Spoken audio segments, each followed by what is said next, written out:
Bienvenue sur Africa 24 dans cette nouvelle édition du QG Weekend. Voici les titres.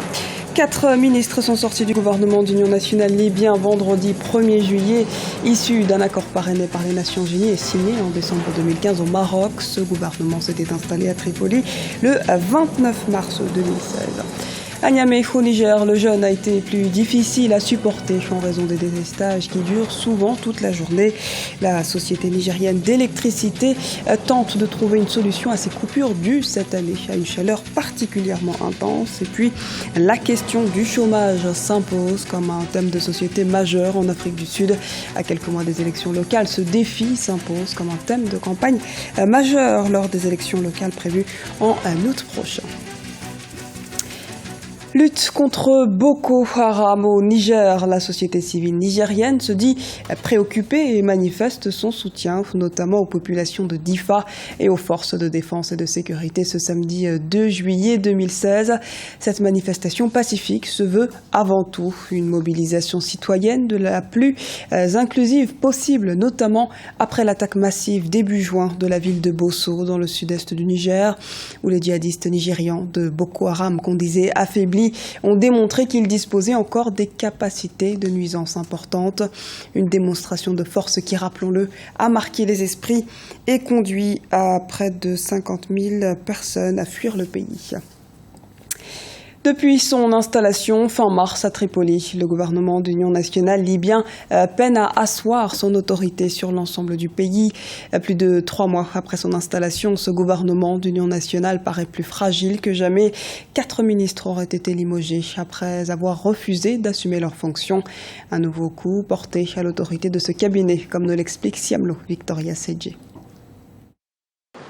Mise en place depuis 3 mois seulement avec le soutien de la communauté internationale, le gouvernement d'union nationale en Libye peine à remplir sa mission. Dans un communiqué publié vendredi 1er juillet 2016, il a été annoncé le limogeage de 4 ministres avec pour principale raison leur refus d'assumer leurs fonctions. Un motif peu convaincant pour une partie de l'opinion publique, la presse libyenne évoque plutôt des démissions liées aux divisions au sein même de l'équipe gouvernementale. Le gouvernement d'union nationale qui était installé, c'est un gouvernement qui est traversé, selon la presse libyenne et les observateurs libyens, par beaucoup de divisions, parce que les 4 ministres qui auraient démissionné sont tous de l'Est de la Libye, et vous savez qu'à l'Est de la Libye, il y a un gouvernement parallèle, il y a une grande partie qui ne reconnaît pas le gouvernement actuel, et donc c'est un motif d'inquiétude pour les Libyens qui souhaitent enfin sortir du cycle de la violence, et également un motif d'inquiétude pour les pays du voisinage, comme l'Algérie, la Tunisie et l'Égypte. Issu de l'accord politique interlibyen signé en décembre 2015 sous l'égide des Nations Unies, le gouvernement d'union nationale s'était autoproclamé en fonction le 12 mars sur la base d'un communiqué de soutien d'une centaine de députés du Parlement reconnus, basés à Tobrouk dans l'Est du pays.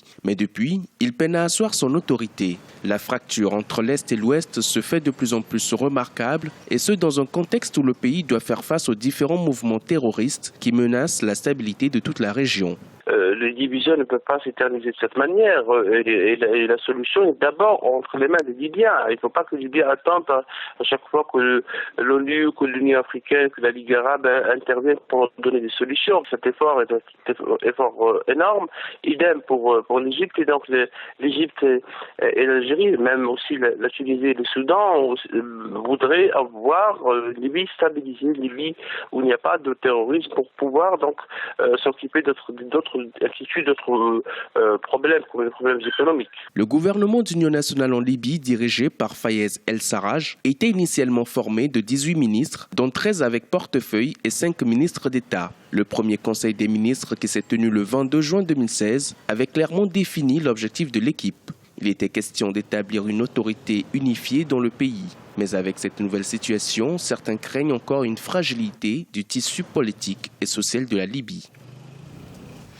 Report de l'examen du Code de la communication à Madagascar. L'Assemblée nationale a décidé vendredi 1er juillet à huis clos d'ajourner le vote du projet de loi controversé car jugé, je cite, liberticide par les journalistes malgaches mobilisés depuis plusieurs jours pour s'y opposer. Sont notamment critiqués l'article qui prévoit des peines de prison et de lourdes amendes en cas de diffamation, celui qui régit l'indépendance des médias publics par rapport au pouvoir, ou encore celui qui prévoit un encadrement d'encadrement de la profession par des personnes nommées par le pouvoir. Coupure intempestive d'électricité au Niger, Niamey et plusieurs autres villes du pays font face depuis plusieurs semaines à de longs délestages. Les commerçants se plaignent de ces coupures dont les conséquences se font sentir dans la vie de tous les jours. La société nigérienne d'électricité tente pourtant de résoudre cette crise. Les précisions de Sadou Alizé Mokhtar, notre correspondant au Niger. Commentaire Déo Gracia Sokpodo. Abdoulaye Moukela est commerçant au marché Wadata à Niamey. Vendeur de produits congelés tels que la viande, les délestages que connaît la ville de Niamey depuis des semaines ont impacté son commerce. Outre son commerce qui est au ralenti, il estime à des centaines de mille ses pertes journalières dues aux coupures d'électricité. Une situation qui, selon lui, est insoutenable pour ses affaires. Ces coupures ont vraiment un peu déséquilibré notre chaîne de production parce qu'on a des bâtiments qui sont vraiment totalement sous des trucs électriques. Donc avec les coupures, ça peut vraiment freiner beaucoup l'évolution de notre activité. Vu tout cela, on a pu y remédier avec des groupes électrogènes qu'on a pu installer au niveau de chaque bâtiment. Au Niger, le taux d'accès à l'électricité tourne autour de 10 à 15%. À moins de 200 localités électrifiées en 2011, elles sont à plus de 500 les localités du pays desservies en électricité. Selon la Société nigérienne d'électricité, le problème a principalement pour origine la faible fourniture du courant depuis le Nigeria.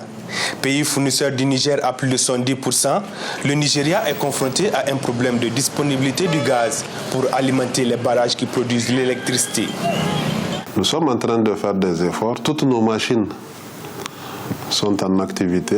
Dieu merci, avec la pluie, la situation est redevenue normale.